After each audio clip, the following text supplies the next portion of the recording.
Hey everyone, how's it going? Forrest here, again with another installment of my complete analysis of all of J.S. Bach's chorale harmonizations.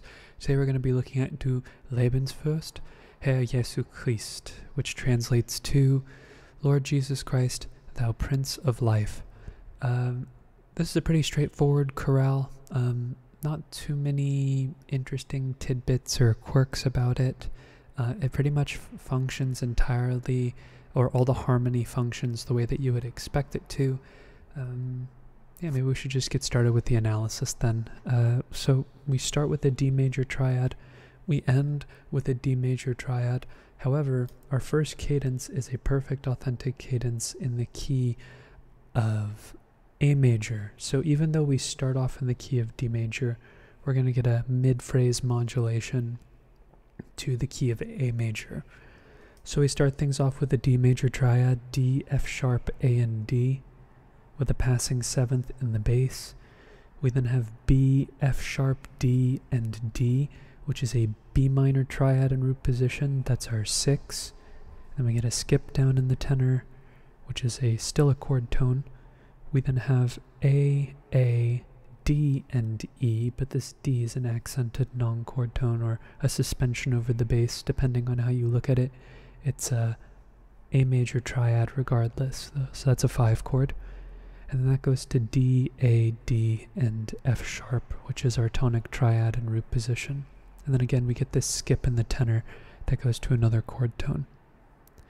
And in anticipation for the cadence, because we get G sharp on the next beat, I reckon we get a modulation here as well. So we're going to call D 4 in the key of A major.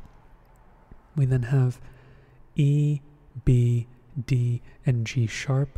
That's E7 in root position. So that would be 5-7 now in the key of A major. And then we have F sharp, A, C sharp, and A, which is an F sharp minor triad, which is 6 in the key of A major. And we get this skip again, but this time in the alto, but this A is still a chord tone. We then get D, B, F sharp, and A, which is B minor 7 over D. You know, Bach loves his 2-6-5 chords. And then this B right here turns the chord into, it reinverts the chord, but it's still a chord tone. One might even go as far to say as this is we have B, we have the 5th, but we don't have the 3rd of the chord anymore. So we're just going to say that that's counterpoint. We don't need to analyze that. We then have E, B, E, and A with some more counterpoint going on. So we're going to call this a 5 chord with that suspended A over the bass that turns into 5-7 on this beat right here. And then we cadence on A major. And this sounds like an A major cadence to me, especially because we have the leading tone going to the tonic right before the end of the phrase.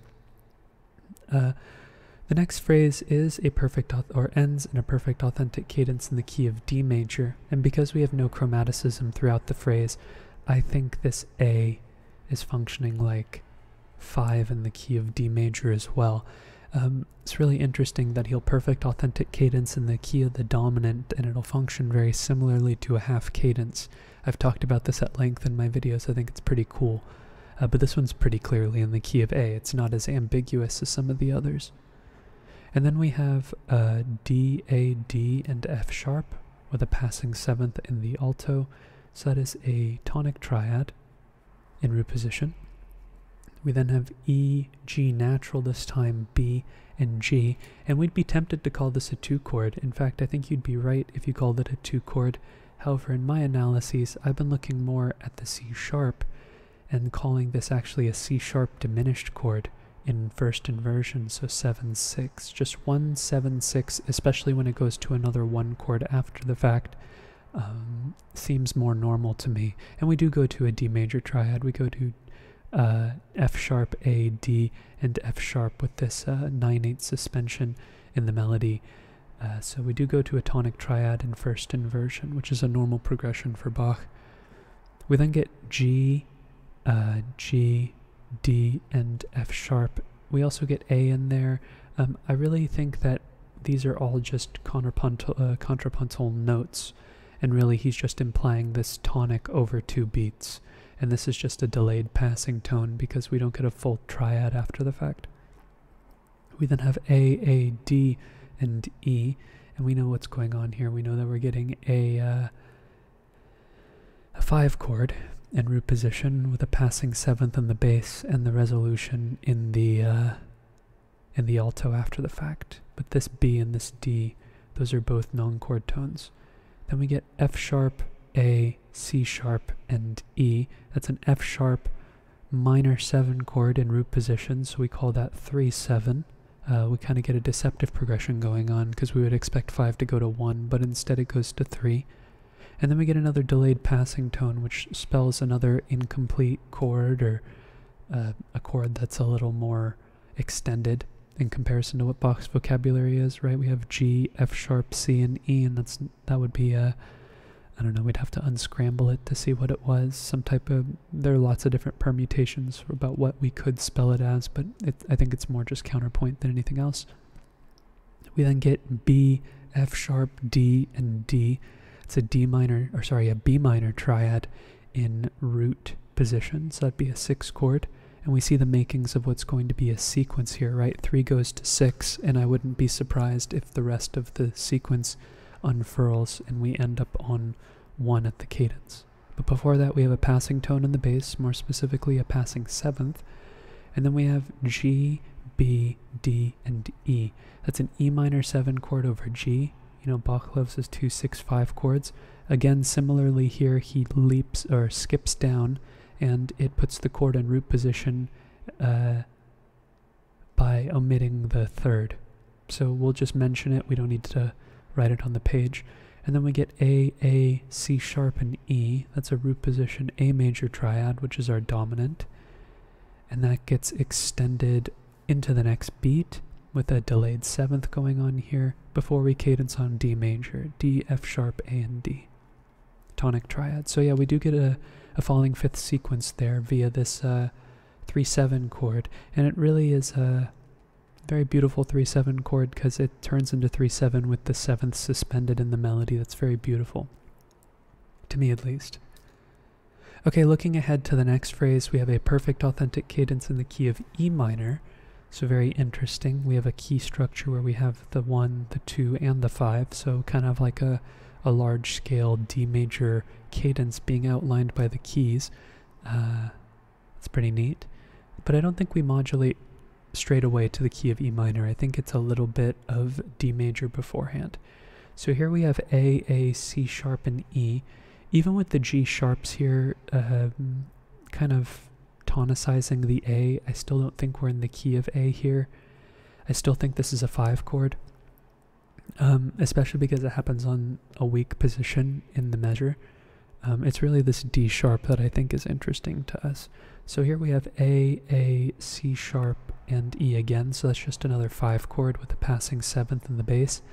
And then we get F sharp, A, C sharp, and F sharp, but I think it's this D sharp that we're looking at here. It's actually D sharp, F sharp, and A, which is D sharp diminished over F sharp, which would be 7/6 of 2, right? Because D sharp is the leading tone to E, and E is our 2, it's our supertonic.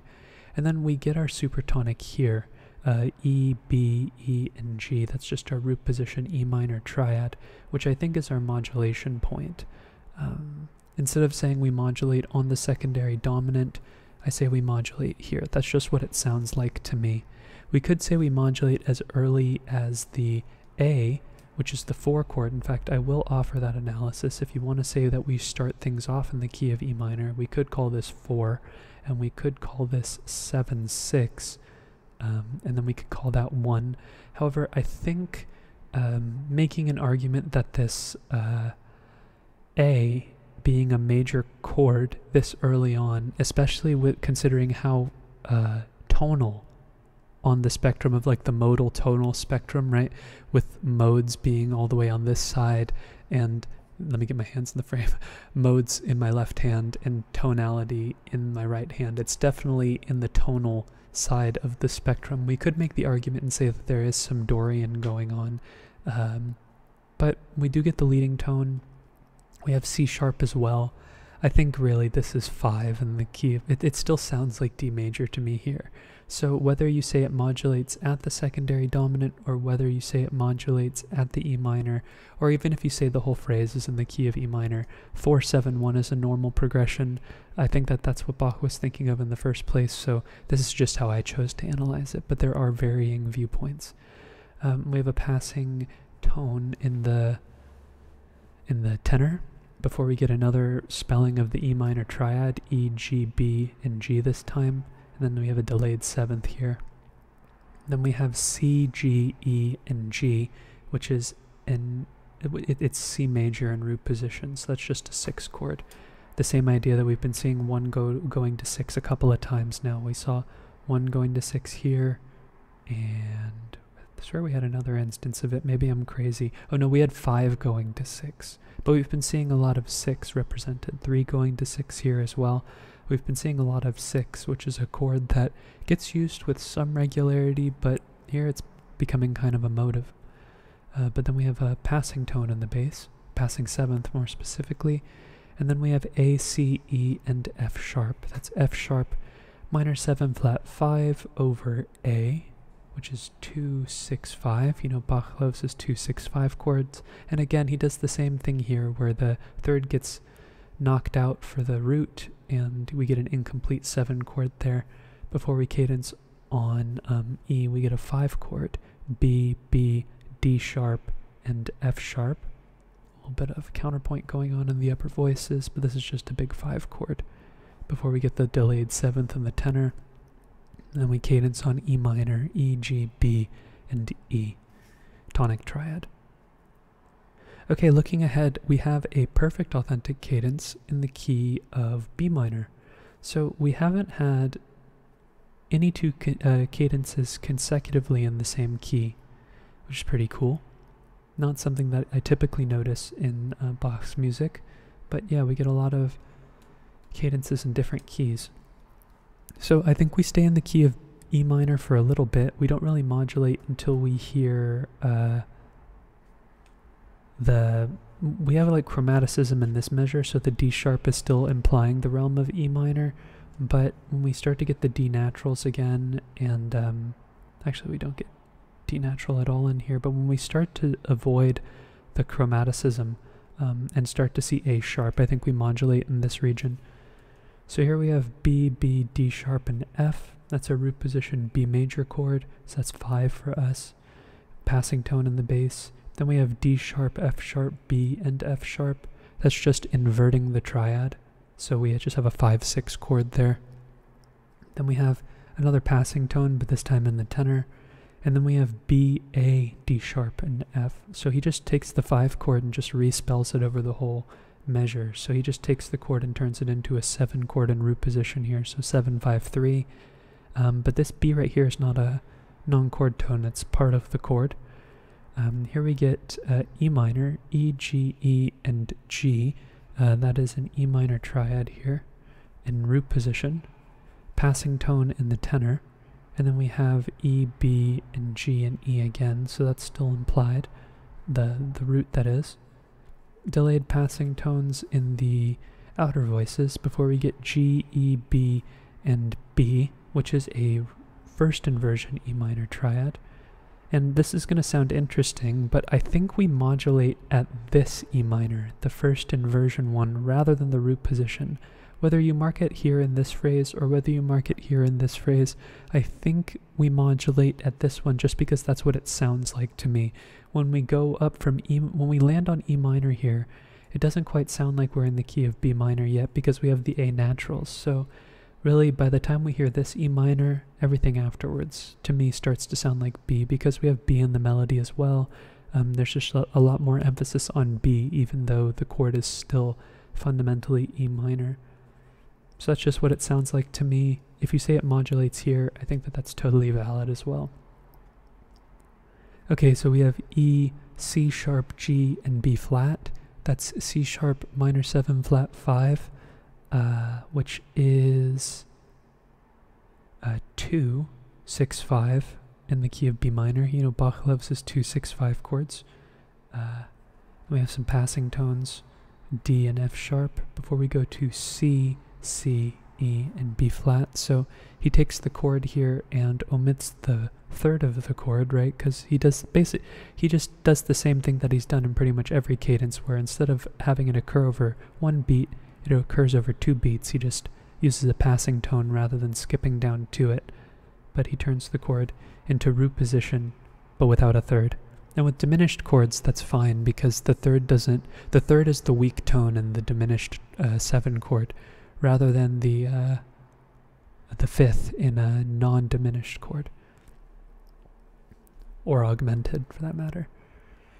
And then we have some more counterpoint. We have B and D in the inner voices. Before we get to F sharp major, F sharp, C sharp, E, and A sharp. That's actually F sharp 7, 5, 7. And then we cadence on B minor. B, B, D, and B. Notice how we don't have a third in this chord as well. A lot of the times we get the full chord during the cadence, but sometimes we don't get the complete chord.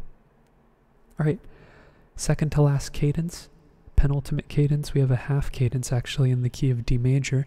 I hear it this way, but I think there's an argument to be made that we're in the key of A major here. I just think it's a weaker argument in my opinion, but I think you could still work it in your favor if that's how you want to argue it.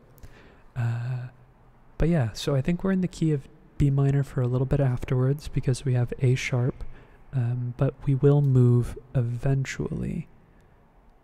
So let's go ahead and say that this is 5. Well, that's what it is because there's no other there's no other label for it. This is F sharp major, and if we're in the key of B minor, that's a 5. And then we have B, B, F sharp, and D. That's a tonic triad in root position. Passing tone in the alto. And I think there's an argument to be made here that this is now our 6 in the key of D major. I'd say that that's totally fine. We then get some passing tones here. And this technically spells a 1-6-4 chord. Yeah, might as well say it.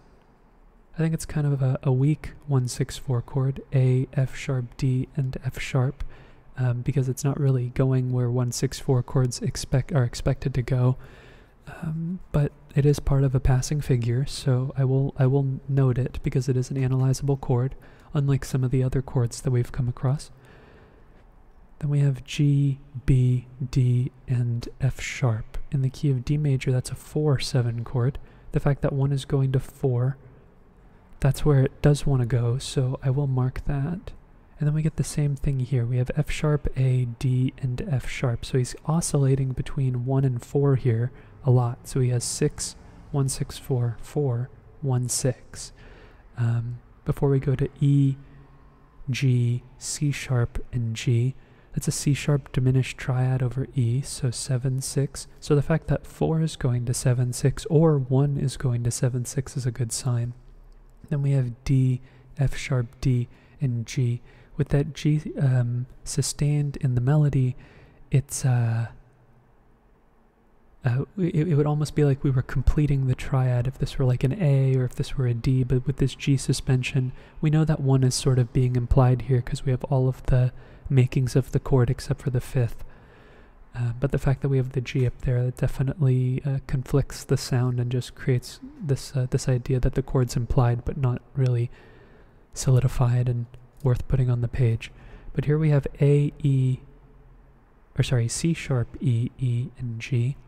Now I think he's just taking the chord here and putting it in root position, but if you hear this A right here, A, C sharp, E, and G, you might hear this as 5, 6, 5, depending on how you treat this. And because we're in and around the cadence, you might hear it that way, especially because of the fact that we have D, A, D, and F sharp on the next beat.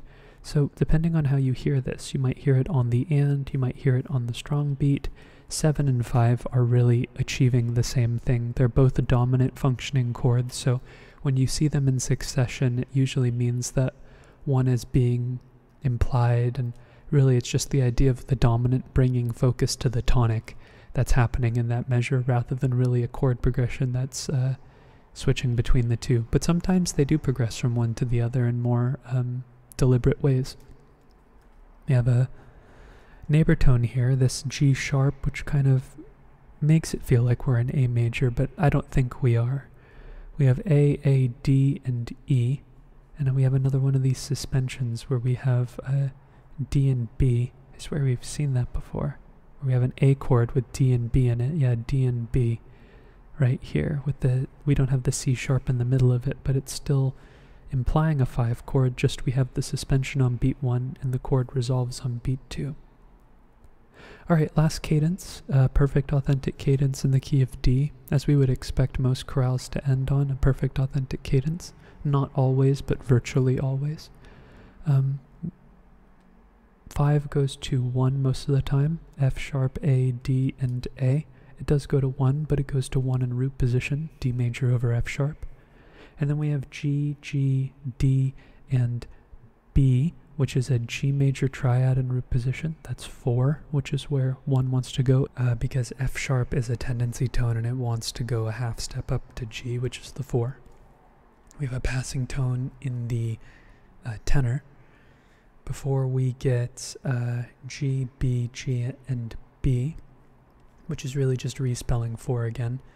And then we get 4 non-chord tones here, which the red light's going off in my head. There's probably a chord going on here. So we have A, C sharp, F sharp, and A. That's an F sharp minor triad in first inversion, which would be 3-6. It's kind of interesting to see 4 go to 3, but it's not unheard of. Then we have B, D, F sharp, and G, which is an interesting chord. That would be a G major 7 chord in first inversion, so 4-6-5. And then we have some more non-chord tones. We have C sharp, A, E, and G, which is an A7 chord in first inversion, so 5-6-5. Oh, so interesting. So we have like some adjacency here, 3-4-5. It'd be cool if we got 6 afterwards. D, A, D, F sharp. We don't. We get 1, which is where 5 typically wants to go. And then we have G here, B here, and E here. Those are all non-chord tones, and they spell with the D, E minor 7 over G. So you know Bach loves his 2-6-5 chords. They're all over the place. And then we have A, D, and E, again with this idea of the suspension. The D is a 4-3 suspension over the bass. This is a 5 chord, and it doesn't really get resolved until, well, this is a delayed passing tone, but it doesn't get resolved until beat 3, which is our 5 chord. Almost rewrote 5 there, sorry about that. It's a 7 chord here, it turns into 7, where we get the suspension after this B, and then A goes down to G, creating a 7th over the bass, before we cadence on D major, D, F sharp, A, and D. And that's today's analysis. All in all, pretty straightforward. I'd say probably the trickiest part of this chorale was deciding where the modulations happen. Is this really a major 4 in the key of E minor?